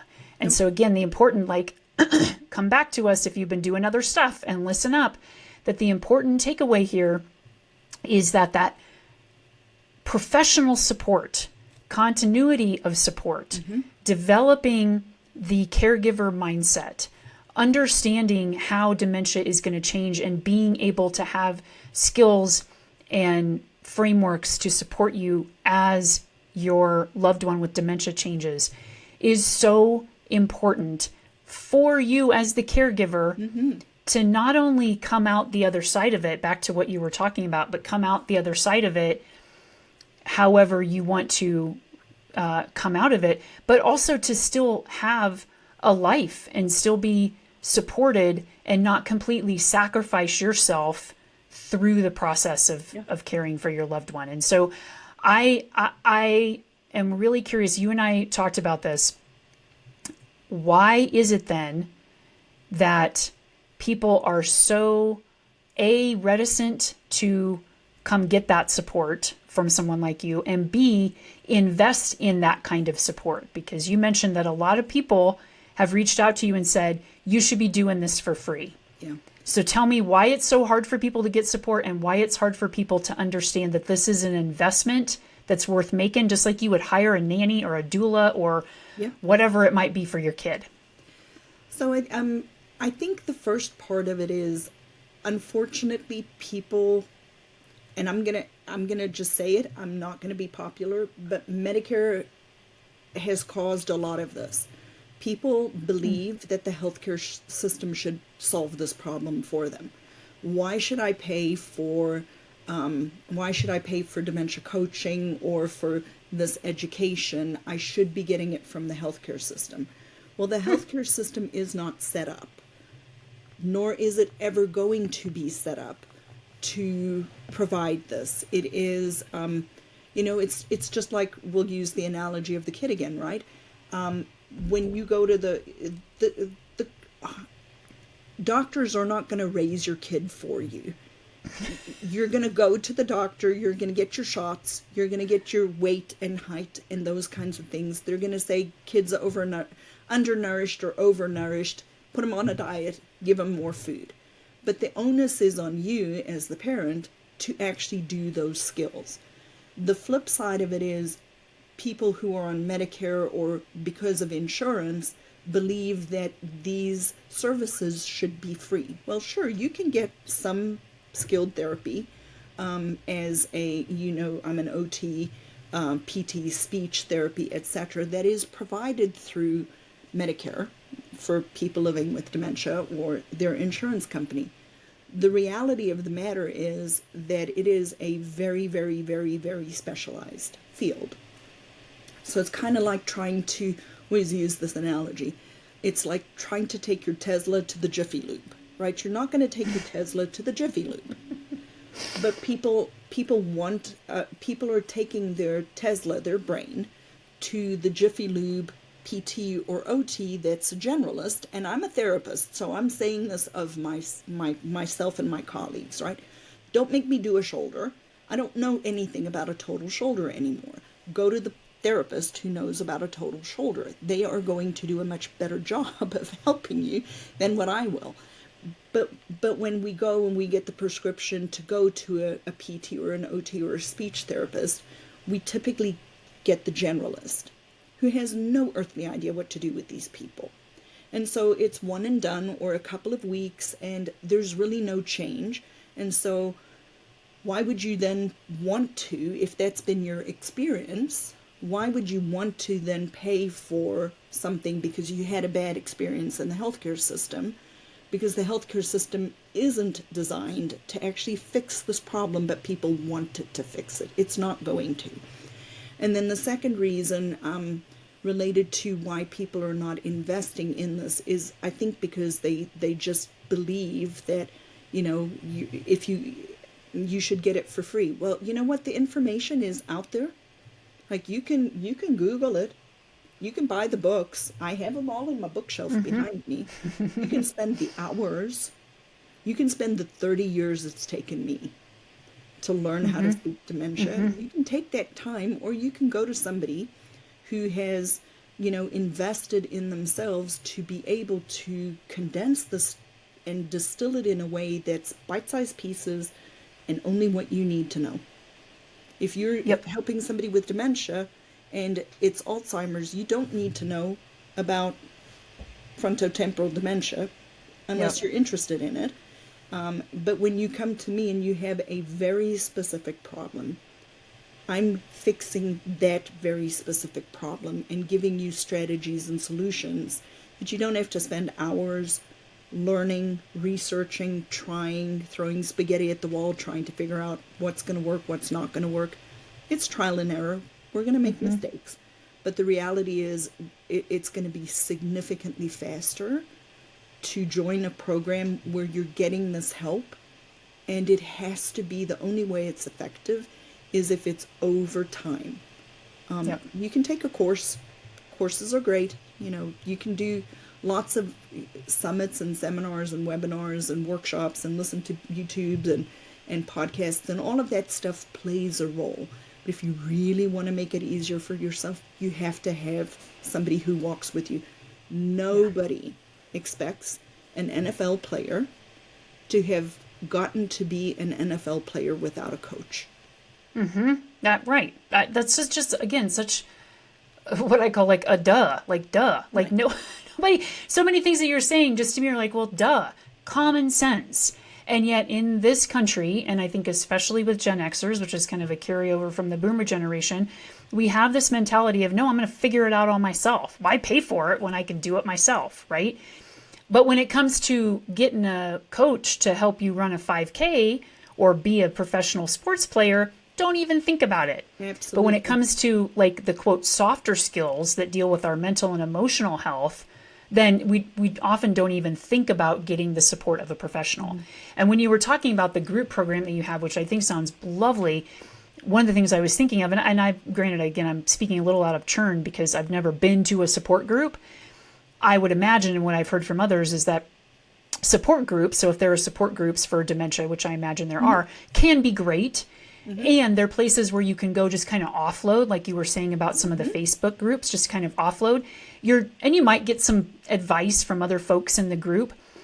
They're not professionals, number one, and you're not getting things that are tailored specifically to you by someone who has 30 years worth of experience. Whereas in your group program, I find group programs, coaching programs in particular, so helpful because the participants learn so much just from listening to other people's experiences, right?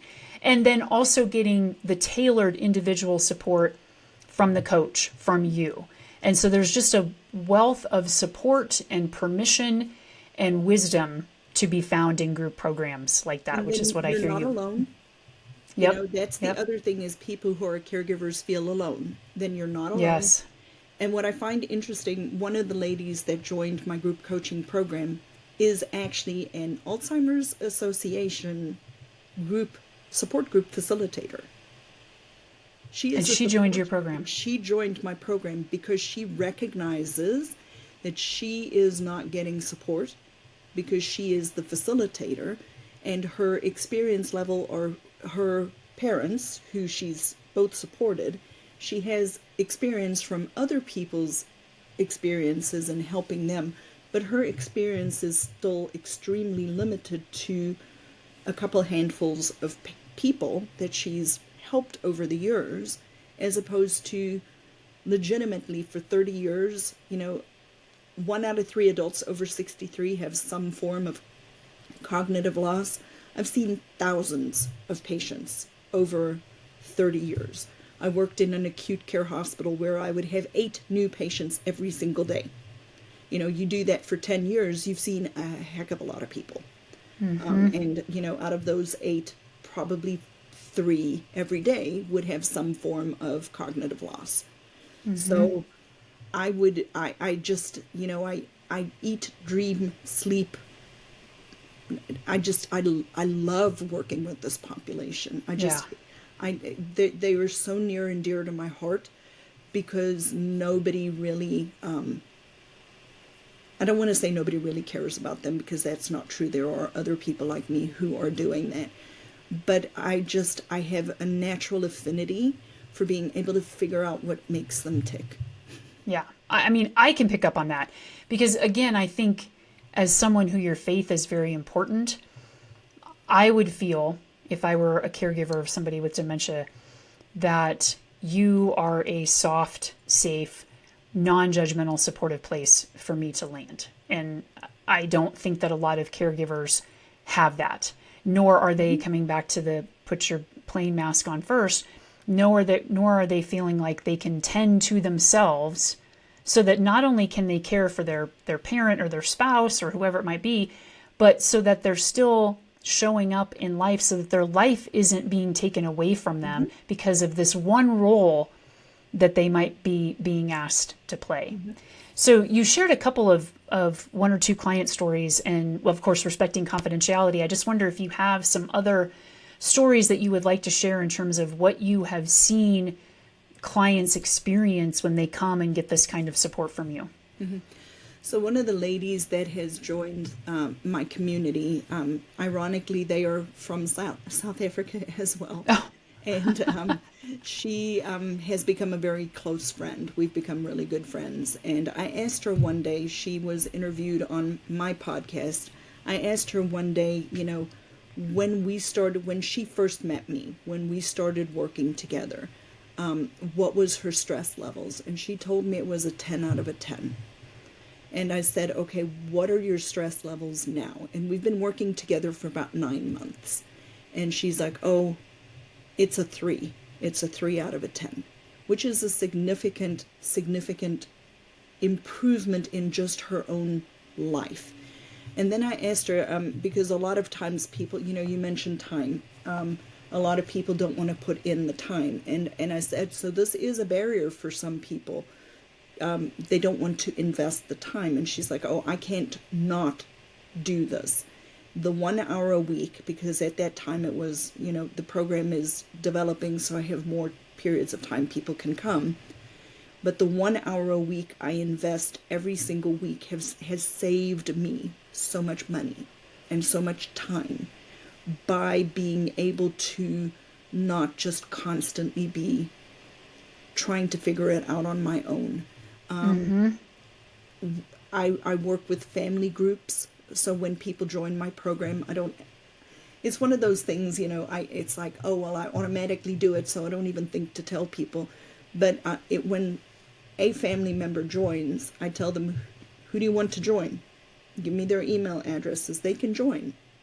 I was going to ask you that, yeah, because if it's we'll just take an example, if it's the wife caring for a parent, I would think it would be helpful, just like if you're going to have financial planning or any other kind of planning, to bring the spouse into that conversation. Everybody. So a woman joined yesterday.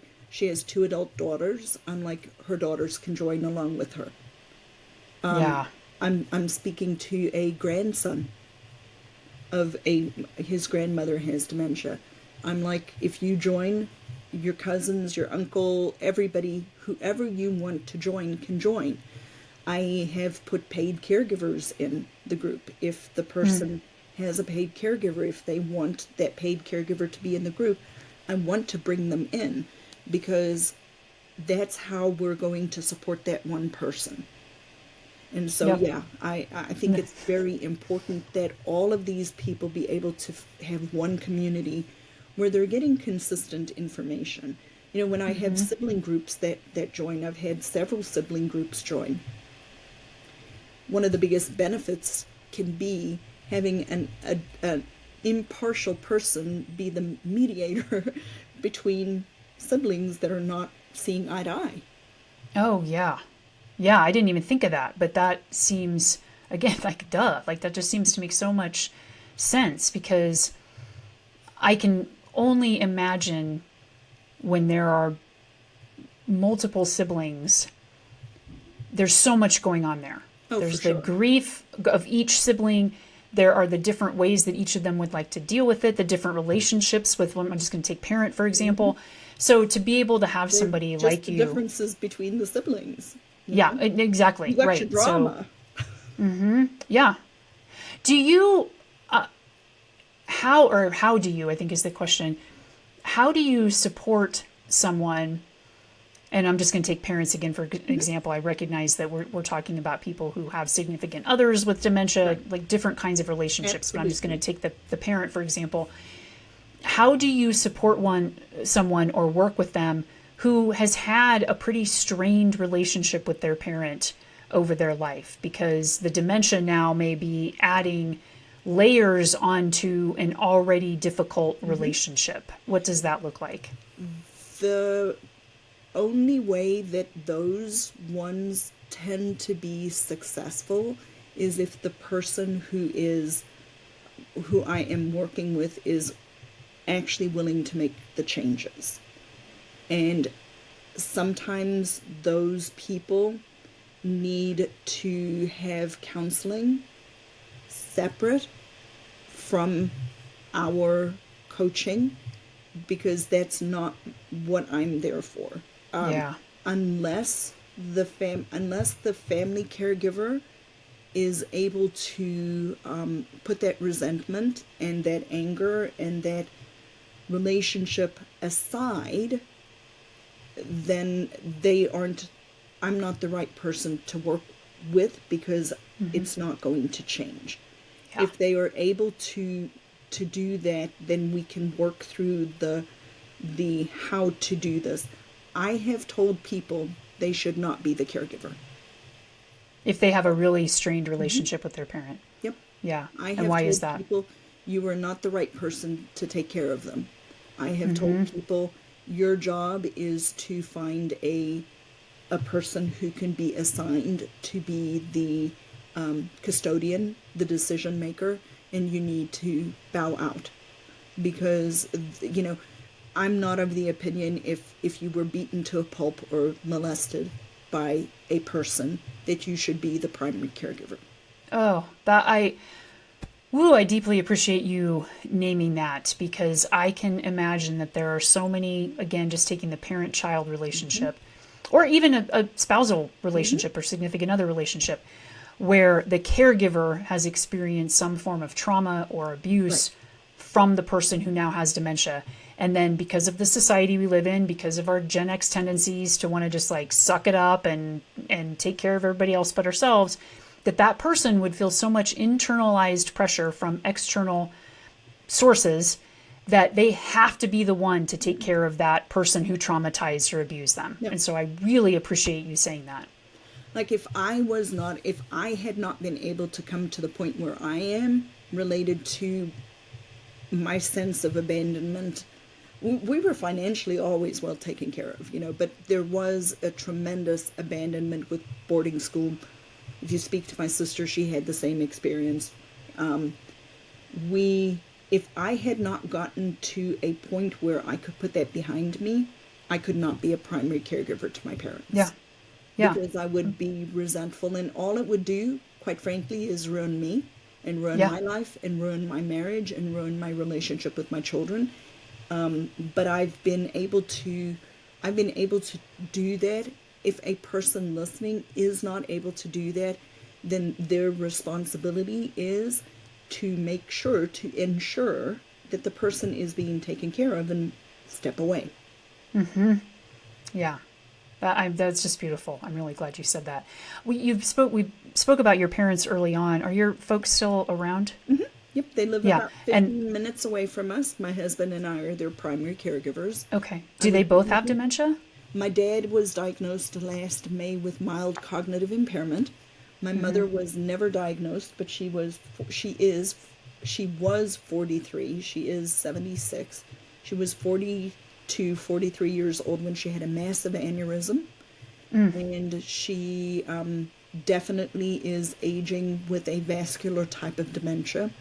I don't have a specific diagnosis for her. I don't need one. I know that my mom has cognitive loss, and as such, I've accommodated for her changes. My dad has been the harder one to work through, because I had to be that evil child that took the car away, and just some of the stuff that we've had to contend with. Lots of dynamics about how we grew up, and so it's taught me to stop and think before I walk into the house. Because if I just go in the house, if I just park the car and walk in the house, then inevitably we go back to when I'm 17 years old. But if I stop the car and I sit in the car and I think it through before I go in, then I have framed myself to be able to deal with his cognitive loss, because of the two of us, I can change, he cannot. So I have to be the one to change. And so, I support two parents with dementia. I'm using my own framework on myself. It's how I developed the framework based off of the fact that I have all the book knowledge, and now I have the, okay, I'm living it knowledge, and what's been helpful to me. And my husband and I are 100% on the same page related to what we can and what we cannot do, what we are and what we are not willing to do. And so we frame all of our decisions based on that. And we have multiple different plans that we can implement at any given moment. Hey, real quick, Gen Xers. I wanted you to know how much I have really appreciated those of you who have reached out to tell me what the podcast has meant to you, who have rated and reviewed and shared the podcast. I started doing this podcast because I was so determined to help support other Gen Xers through all the various shifts that we're making in our lives. And so I really want this podcast to be for you. Yes, you, right there, listening to this, watching this right now, for you.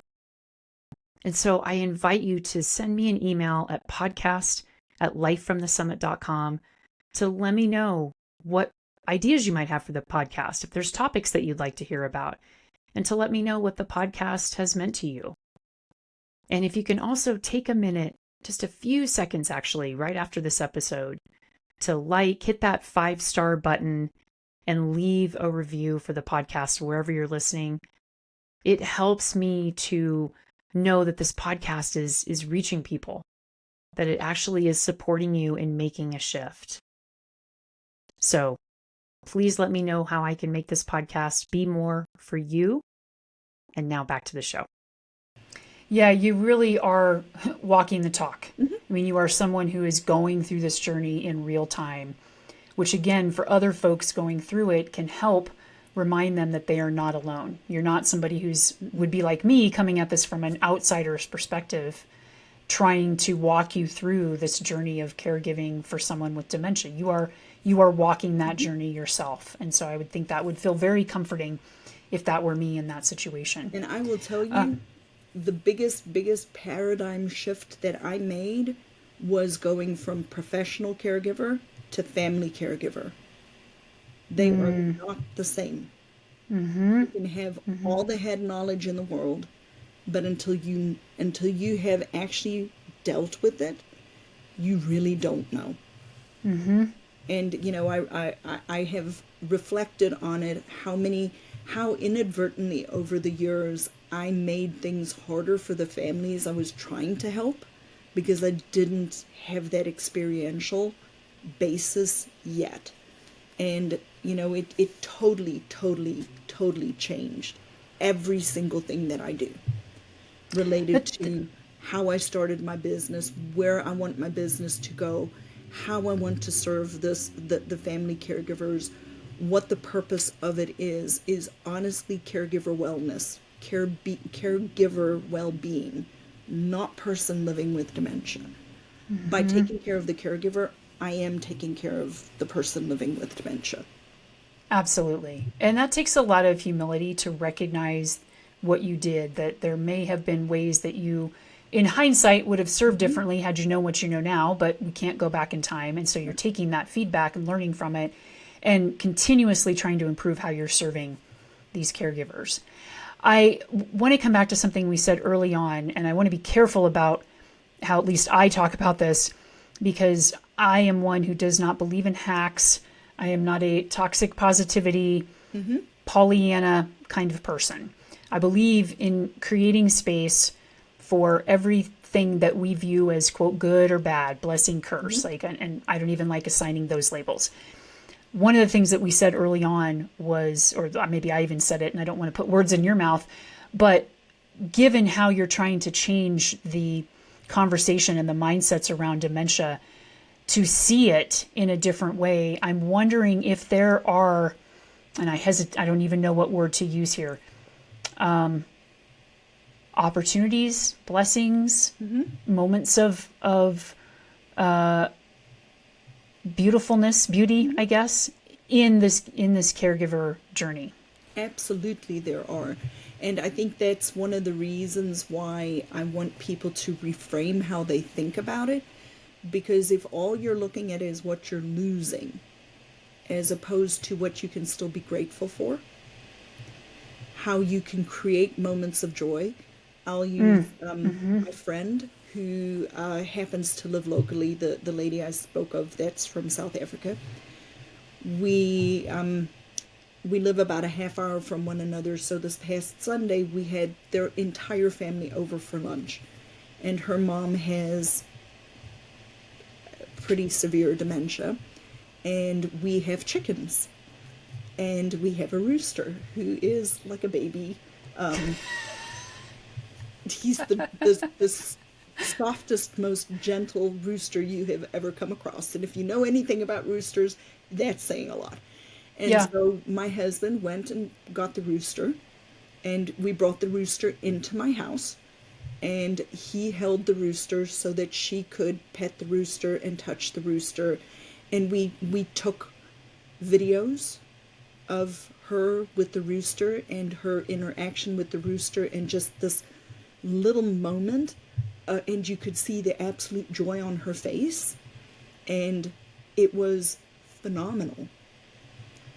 The reason I bring that up is because when we create these opportunities to still find the good, we can create moments of joy and connection with the person that we are helping. But when we come at it from the, and I agree with you, I'm not into positive toxicity. Yes, it's a hard journey, but it doesn't need to be as hard. We can make it easier. It's still going to have challenges. I acknowledge all of those things. I guess the biggest difference is when people come in and they're having a hard day, I will let them express what's going on, and then I'll say, okay, now how do we fix it, right? So instead of just staying in that and wallowing in it, what solutions can we come up with for the particular problem so that we can make it easier? So when you reframe it in your own mind, what can you still be grateful for? Then you can see the good. When all you're doing, and this is why I hate those Facebook groups, when all you're doing is just the verbal vomit, then you're not looking for what is still good. What do you still have? What can we still enjoy? Even if it's just getting in the car and driving to the Sonic and having an ice cream, or sitting outside in the sun, or making, just creating these opportunities to still connect with the person. Because that's what we all are actually seeking. We're seeking that connection. Because we're created to be in relationship with one another. Oh, absolutely. I believe that too. I share that belief with you. And when you said moments of joy, I got goosebumps, and that's the phrase I was looking for. Because if we are just focused in anything in life, but specifically with the challenges, the heaviness, the sadness of the dementia, it's like we're already playing dead. Right. There's still life to be had, even in the depths of those darkness. And so finding those moments of joy, that speaks to my heart. And I really hope for folks out there who are listening, who are the caregivers, that this can plant some seeds for you to look for the moments of joy, not in a spiritual bypass, toxic positivity kind of way. We still got to acknowledge the challenge and the hard, and also find the moments of joy, because that's life, that's living. Don't fast forward to afterlife yet. Like, we're still here. To live. We still need to live. One of January this year, I went on a dementia supported cruise. The best opportunity I've ever been on. Spent 10 days with 9 people who have dementia and their families. And wow. The purpose behind that is to create moments of joy. And what was interesting, when I left the cruise, after I was, it was a very intense 10 days. When I was on the airport waiting to get on my flight, I I went to the bar and I had a glass of wine. And as I Yay. was at the bar having my glass of wine, there was a couple sitting next to me, and we started talking. And they asked me what I did, why I had been on the cruise, because we had been on the same cruise. And they're like, "We saw you." And they're like, we were on the beach at Half Moon Cay, and they were sitting right next to where our group was. And they said, "We loved watching all of you with those people," because it was obvious some of the people really had significant challenges. And they're like, "We watched their faces, we watched the people helping them, and we just saw the care and the compassion and the joy that everybody had, even though we could tell it was challenging, you know." And I'll just never forget that opportunity and what those people said, because too many people just stick their head in the sand and don't try to actually still live. You're still alive. You still have a life. It looks different. It's changing, but it's no different than a parent who's expecting a baby to be born normal, and then finds out that their child is born with a challenge or a deficit or a disability. You still live, even though you have those situations. There's nothing worse to me than not continuing to live through this process, to truly live, not just stay at home and don't go out and don't do anything and don't engage with other people, but truly to still live, still travel, still make friends, still go out, still do fun things together. You can. It just looks different. So beautifully and powerfully said. And that's such a wonderful bow to put on the whole conversation. I want to give you a chance to talk about the offerings, the services that you have that are complimentary. You have the podcast, and you also have a special free download for our listeners that I want you to talk about. All of this will be in the show notes, but tell us about both of those. So the podcast is called Dementia Caregiving for Families, because I believe that we need to do this as a family. It's not just mom helping dad or daughter helping parents. It's the bigger the ecosystem, the easier the journey. So Dementia Caregiving for Families. If people listen to that, they'll kind of get a little bit, they'll see how my brain is wired, which is definitely wired differently than a lot of other people. As to the download, I do not actually recall which one we talked about. Oh yeah, that's okay. Let me, in lawyer mode, refresh your recollection. It's the Dementia Caregiving Made Easy Guide. There you go. And I'll have the link for that in the show notes. So what will that guide help people start to do? I think if it's probably the one I'm thinking about, I have a couple of different guides. I have a guide that has all of the different types of dementia just kind of delineated out. So that's one I can send you. And then I have the one the 3 mistakes people tend to make when they first find out somebody they love has dementia. So I will send you both of those so that you can use those for your people. That would be great. The best way, if people really want to get to know me a little bit better, is I do a free monthly workshop every month. Is that on your website? Mm-hmm. Okay. And tell us, and this will be in the show notes too, but tell us what your website is and where people can connect with you in other ways too. So I have 2 websites. The website for the workshop is dementiacaregivingmadeeasy.com. And then my primary website is thinkdifferentdementia.com. Okay. And are you on any of the social medias? I know you're on LinkedIn. Pretty much on all of them, other than Pinterest, which is the next one.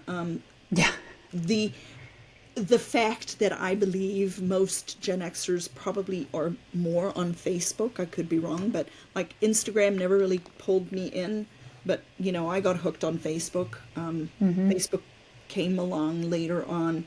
We had emigrated to the States, so it was a great way for me to keep in contact with my extended family that live all over the world. So I'm very active on Facebook.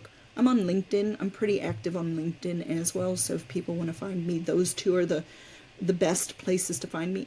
I am on Instagram, but it'll take a hot minute before I actually find anything that anybody sends me on Instagram.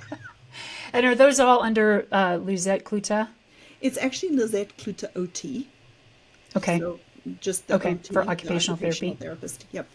Okay. Yep. And for our listeners, and again, this will all be in the show notes, but your last name is pronounced Cloete, and it's spelled Cloete, correct? That is correct. Yep. Yep. Okay. Yeah. So before we move on to the little lightning round, one thing too, I do want to say a little marketing thing about Pinterest. I've heard most Gen Xers are on Facebook too, and I've heard that Pinterest is also like the new avenue because it's more of a search engine vehicle. Search engine.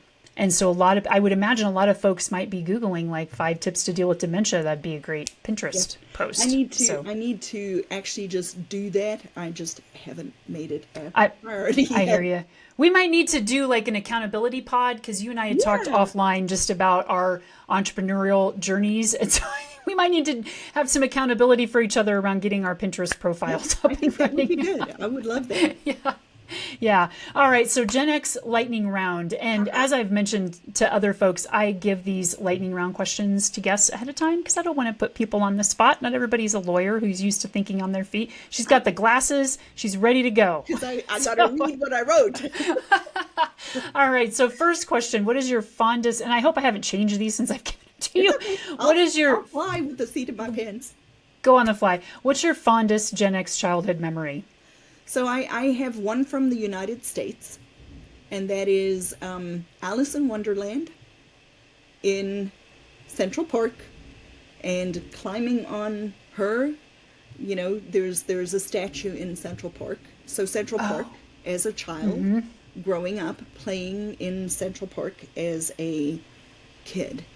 And then in South Africa, probably a favorite memory is like being on the back of a pickup truck with no safety features or anything related to that and driving. Another totally random one is when we were going back and forth on the airplane, we slept on the floor of the cabin of the flight. Okay. Yep. No safety belts, no seat belts, no nothing. You could probably have died in turbulence, but it was part of how we grew up, barefoot, running around, doing all of that kind of stuff. So yep. I'm like, are you sure you didn't grow up in Nebraska? Because riding in the back of the pickup going 60 miles an hour down the highway to go to Dairy Queen in the summertime is a very familiar experience for me. So which is why I wanted to bring it out, because I think there's more in common with people growing up in that period of time than what we realize. Absolutely. And just to like put a finer point on that, in coming back to your connection point and just my sort of mission with this podcast and the work I'm doing is that let's bring connection. Let's build bridges between ourselves as Gen Xers, between the generations. Let's focus on those connections. And so I love finding those commonalities. And it's cool to know that, while you were bumping around in the back of a pickup in South Africa, I was bumping around the back of a pickup in Nebraska. That's pretty cool. All right, next question. Biggest piece of advice for other Gen Xers going through this type of transition with caring for somebody with dementia? Do not be an ostrich. Do not stick your head in the sand. Do not think it's going to go away. Be proactive. If it's not me, find someone else. Plan for it. It's not going to go away. If you're really dealing with a caregiving journey of any sort, don't be an ostrich. I love that. I feel like that's a t-shirt or something for you. Yeah. All right. Favorite Gen X era word or phrase? So I used one of them because I told you I had to go look up these phrases, Gen X phrases, because we use them all the time, right? One is yuppie. Yeah. Yep. I still use yuppie. Dude. Yep. Oh yeah. All the time. I use dude all the time. I use gnarly all the time. Yep. And then the other one is, like I would tell my kids when they were little, I'm like, talk to the hand. I did not even know that was a Gen X phrase until I found it today. I didn't know that was, I guess I think it's kind of a later Gen X era phrase, because you're right. I didn't do it growing up, but I remember probably like later high school, I guess, Yeah. Talk to that was Dad. I don't probably, want to talk yeah. to you right now. Talk to Dad. My mother I would have been plastered against a wall if I'd used that around my mother. Yeah. Okay. If your life had like a Gen X era theme song, what would be your theme song? So these, I had four. I love it. I agree because it's so hard for me to pick a song. Oh yeah, for sure. So when I'm having like if I want to just get out of a funk, I put on Toto's Africa Oh, yeah. because I'm from South Africa. I love that song. I remember walking down the hallway in the boarding school, belting out Laura Branigan's Self Control. I live among the creatures of the night, right? I gotta make sure I have a Spotify playlist called the Gen X Soul that has like 30 some hours worth of songs. I gotta make sure that that one's on there. I'm not sure it is. Bon Jovi's Living on a Prayer. And then Bonnie Tyler, Total Eclipse of the Heart. Yeah, that just gave me goosebumps. At the time of this recording, we just had the eclipse a Yep. few Oh days yeah, ago. It didn't do that's anything right. A here in couple of days Colorado. ago. Yeah, I didn't even Yeah, think about that. yeah, yeah. So Those are yeah, cool. I like those. I like those. Those are. I'm the same way. I feel like I'm very mood dependent on my yeah, music, and so absolutely. I mentioned to Will Hoffman that when I'm in a funk, it's like raw bass pulls me out of my funk. It takes two, joy and pain, like that's. But it depends on my mood, what my Yeah, favorite for song is. sure. So yeah, yeah. And last one, what are you most proud of being someone of Generation X? We're the we're the glue. We're the in between. And the reason I say that is we really have the best of both worlds. And what I mean by that is I was 23 before I had my first electronic device, computer, cell phone, whatever. We grew up playing in the dirt, climbing trees, riding bicycles, getting on the back of a pickup truck and not caring if you fly off. We lived a healthy life. We were outside. We had we developed skills that younger people don't have. We read. We are oftentimes very educated to a large extent. We are very driven. We are extremely good at following. We had that before the internet, but we were young enough to learn and use all of the technology. So we have the best of both worlds. I find it interesting. Recently, I went to an AI conference, and I was probably not the oldest, but maybe the oldest in the room. I'm 54 in September, and they were asking questions of the participants who were all the way from early 20s to older 54, maybe 56 ish, right? And they're like, how have you used AI? How do you use AI? And I actually use AI a lot, a fair amount. But I felt like really all these young and I'm feeling old because this is new tech, etc. And the guy actually said the older people in the room have a better understanding and a better way of being able to use AI because they have learned to write, they have learned to communicate, they have learned to speak, and so they can communicate with AI. Okay, last one. What are you most proud of being a Gen Xer? Oh, I think that's my favorite question of today. We are the glue. We are the glue between. We have the best of both worlds. We grew up playing in the dirt, riding on our bicycles, being on the back of a pickup truck. Think Sandlot type of picture, the movie Sandlot. I was 23 before I got my first computer. We didn't have technology. We learned to read. We learned to think for ourselves. We were told to go keep yourself busy or else I'll find you something to keep you busy with. Like, never Yeah. tell my mom I'm bored because, she'll find me something to do. We were taught to think for ourselves. I was 23 before I got my first electronic device. But we were young enough to learn technology. We were young enough to use technology. We were young enough to assimilate that into our entire lives. And I think, I was at an AI conference recently, and I felt really old and out out of my depth. And I use AI a lot. I use Yeah. ChatGPT a lot. Mm-hmm. And the presenter actually said, you have a benefit over the younger people by being an older person because AI is conversational, and we have been taught to converse. We have been taught to formulate our thoughts. We have been taught to be able to put together cohesive, reasoned through processes. And so we have the best of both worlds. We're not the younger generation who have an attention span of a goldfish, right?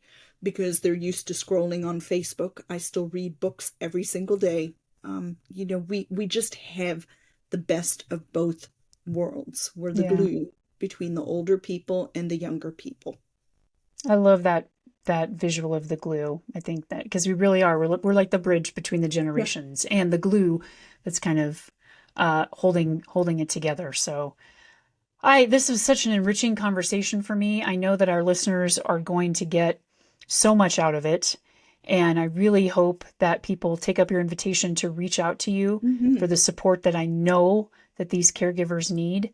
And I look forward to getting to stay in touch with you for so many reasons. And I Oh deeply yeah, for sure. appreciate, yeah, I deeply appreciate your time being here today. And I know Will Hoffman is having you on his podcast. Y'all have Mm-hmm. already recorded that. His podcast is the Monetary Mixtape. So I'll make sure and link that in the show notes too, so that folks can catch your episode with him as well. So Yep. thank you so much, Lizette, for I'm you. so Just excited. I've really enjoyed today's interview. thank you. I appreciate that. All right. Take care. Bye. What a beautiful conversation and what a beautiful human being. Lizette is really bringing the humanity and the connection into the journey for caregivers for those with dementia. Her philosophy on how we want to redirect how we're looking at dementia, how we want to look more holistically at dementia, as well as the support that caregivers need, is a message that is so needed right now as many, many Gen Xers are experiencing having to be caregivers for their parents, or for significant others, or for other people in their life. So if that's you, I hope that this conversation planted some seeds, that it reminded you that you're not alone, and that there's support that you can avail yourself of on this journey. So I'd love to hear from you. Send me an email at podcast@lifefromthesummit.com, or leave a comment on the episode webpage and let me know how this episode is landing for you. And please, please, if this resonated, share it with someone else in your life who's a caregiver of someone with dementia. As always, please rate, comment, and share the podcast episode on any and all of your preferred platforms. The more, the better. Thank you for tuning in this week. I'm sending all of the caregivers out there so much love and compassion. Until next time, stay gold, Gen Xers.